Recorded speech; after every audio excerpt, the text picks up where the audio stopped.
Good morning from London. It's another grey, bleak autumn morning here in London. Not yet October or November, but it still looks bleak. And hello to all dear comrades, friends, and supporters from me, Dr. Dermot Hudson, the chairman of the British Group for the Study of the Juche Idea, chairman of the Korean Friendship Association of the UK and the official delegate of KFA for the UK, and of course the owner of this very self-same channel, Songam 007, the militant voice of Songam and Juche in the UK, defending people's Korea with no ifs or buts. And today I thought I would do something a little bit different. I'm going to speak a little bit about Orwell and the DPRK. And for anyone who doesn't know who the hell Orwell was, but I'm sure everybody does, Orwell was an awful anti-communist writer who wrote two anti-communist novels, Animal Farm and 1984. I think it's probably unlikely that people don't know who he is because in British schools, Orwell was and I think still is compulsory reading. It was included in literature classes, and people had no choice but to read these very reactionary, dire anti-communist books, whether they wanted to or not, or whether their parents approved or not. You know, it was an example of anti-communist indoctrination and actually taking away free choice that the capitalist system likes to boast about all the time. I decided to make this short video about Orwell after seeing Animal Farm trend a bit on Twitter. And of course, Orwell is loved by the fake left and by the Trotskyites, who very perversely uphold him as some kind of great socialist, which I'll come on to that in a minute. And of course, people might say, oh, why are you talking about Orwell? It's got no relevance to DPRK, but it has, because sometimes his works like Animal Farm and 1984 are invoked to attack the DPRK. So I thought I would just quote what the DPRK says about Orwell, and then I will give a bit of background on Orwell. And the following was written about Orwell by DPRK academic, a DPRK social scientist and professor, Kim Tae-sop, who published an article titled The Reactionary Nature of British Modernist Literature in the journal Kim Il-sung University in 2014.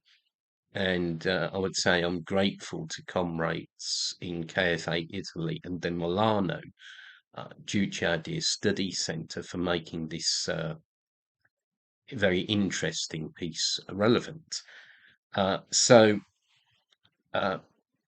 Comrade Kim Tae-sop wrote, in his novel Animal Farm, 1946, George Orwell used allegorical methods to slander class struggle and revolutionary struggle, to oppose exploitation and oppression and achieve social and class liberation.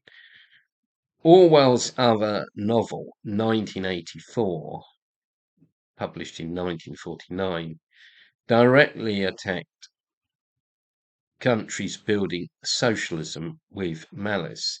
In this novel, Orwell described the country run by a certain party as having completely fallen into fascist oppression and moral bankruptcy, disparaging the struggle of the working class and the popular masses to build a new society and cursing the socialist system as totalitarian, in inverted commas. And that's the end of the quotation. I think it is a very apt and appropriate and concise summing up of the true nature of Orwell's writings. They've been used for decades and decades now as a stick to beat existing socialist countries with, a stick to beat socialism and communism with. And indeed, they are very toxic because they are deliberately used to turn people away from socialist and communist ideas. They poison people's minds. This is why the British bourgeoisie like to use Orwell's texts in schools. They are a tool of anti-communist indoctrination, and it is no surprise that the US Central Intelligence Agency actually bought the rights to Animal Farm and had Animal Farm translated into all sorts of different languages, and the CIA had a film of Animal Farm made. So, who was Orwell? People may be asking. Well, George Orwell wasn't his real name. His real name was Eric Blair. I don't know if that's a coincidence. He's got the same surname as the awful New Labour Premier, Tony Blair, one of the architects, of course, of the Iraq War, and the person who moved the British Labour Party even further to the right than it was, abandoning any pretense at social democracy or indeed socialism. Anyway, Mr. Orwell, to use the pen name rather than his real name, Mr. Orwell came from the British upper class. He was not from the working class. He was actually a British colonial policeman in Myanmar, yes, oppressing the people of Myanmar. But he started to, at some point, styling himself as quote unquote a socialist. Well, whatever that means. Socialists, the word socialist can mean all sorts of things. In Britain, you used to have people in rich families who would declare over Sunday lunch, "Oh, I'm actually a bit of a socialist. I believe we should be nice to poor people." You had those kind of socialists, and I suspect, and I think this is charitable to Orwell, that he came into that category. Orwell was in the Independent Labour Party. Don't confuse that with the Labour Party. The British Labour Party had a very complex structure, and the Independent Labour Party, the ILP, actually disaffiliated from the main Labour Party in the early 1930s and became sort of adopted a sort of left reformist or left social democratic approach. About that soon degenerated into semi-Trotskyism, and this was the party to which Orwell actually belonged. Now, Orwell went to Spain, but he didn't actually fight in the international brigades. No, the semi-Trotskyite ILP in Britain didn't send volunteers to fight in the international brigades.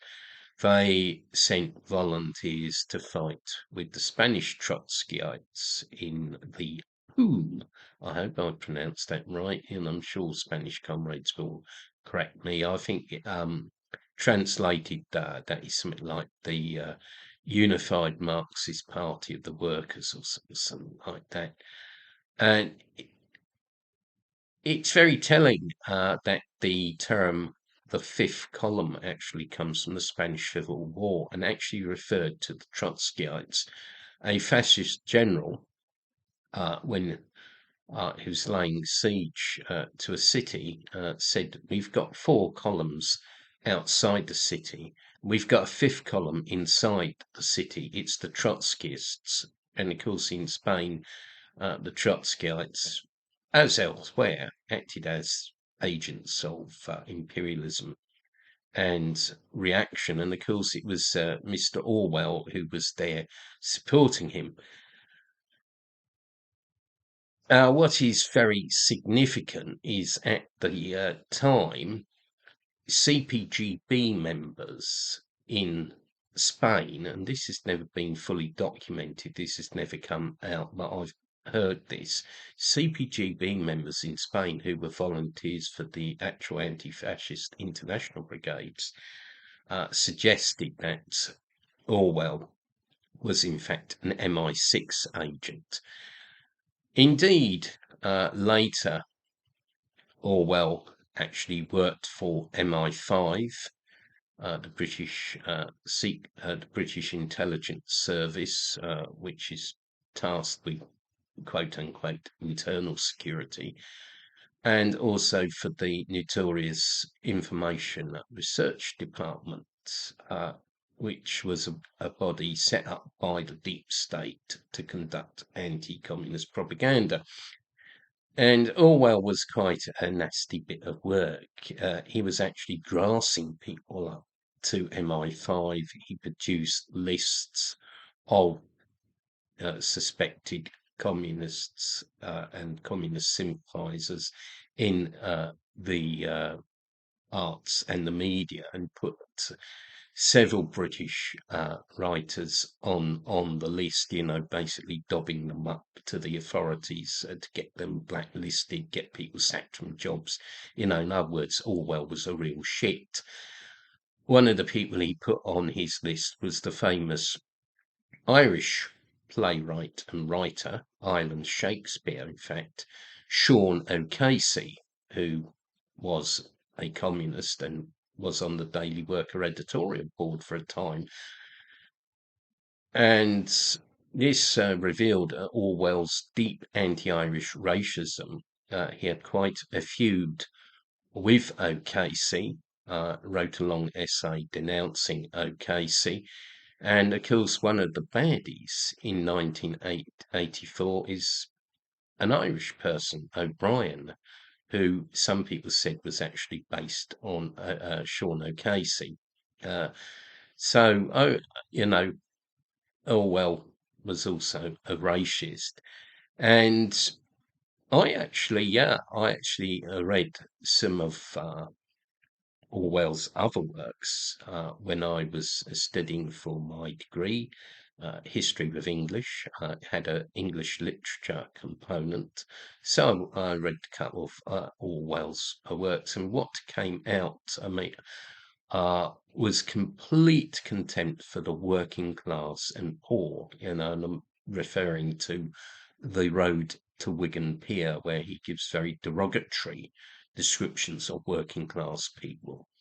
And also, he even attacked members of his own party, the Independent Labour Party, in other words, a cynical, sneering, upper class character, no sympathy at all for the working class or socialism. So, in conclusion, people should reject George Orwell, shouldn't be fooled by the fake left upholding him. Orwell was an enemy, was an MI5 agent, and a a traitor, basically. We should reject Orwell's ideas and instead study the great Juche Idea and defend people's career with no ifs or buts far more vigorously than we've done before. Thank people for watching this video today. I'll be back with a few more videos and of course back with another live stream, and we've got lots of activities lined up, so it's all systems go at KFA UK and the British Group for the Study of the Juche Idea.